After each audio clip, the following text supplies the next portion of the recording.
তবু কি এরা নেশাগ্রস্ত মাতাল, আমাকে মানছে না। আজান হয়, হাইয়া আলাস সালাহ, সালাতের দিকে আসো, হাইয়া আলাল ফালাহ,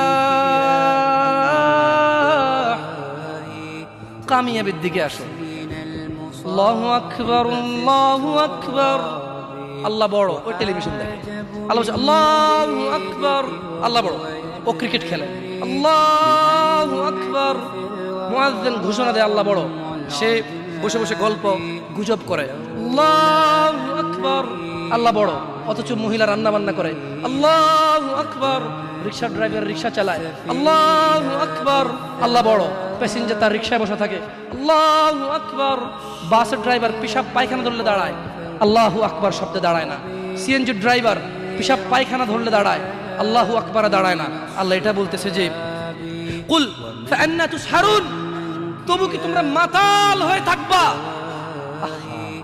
কি জবাব দিবেন আল্লাহকে? ভাই ভাই কি জবাব দিবেন বলেন?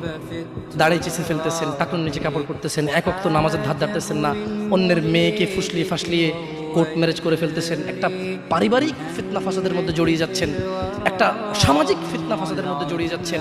এরপরে দুঃখ পেয়ে অমুক মেয়েকে 4 জন মিলে প্রপোজ করে, তারপরে দুঃখ পেয়ে 2 জনে মদ খায়, 3 জনে গাঁজা খায়, 4 জনে আত্মহত্যা করতে যায়। 3 জনের বাঁচানো যায়, একটা আত্মহত্যা তো করে না, কিন্তু জীবন শেষ।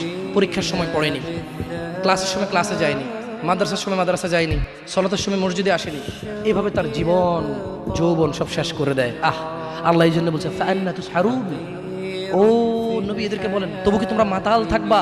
জানো জমিনের মালিক আল্লাহ, জানো জীবনের মালিক আল্লাহ, জানো বিচারের মালিক আল্লাহ, জানো জমিনে যা আছে আল্লাহর, জানো আল্লাহই আশ্রয়দাতা, আল্লাহর বিপক্ষে কোনো আশ্রয়দাতা নাই, তবু কি তোমরা মাতাল থাকবে? এটাই আল্লাহ বলছেন। শুনুন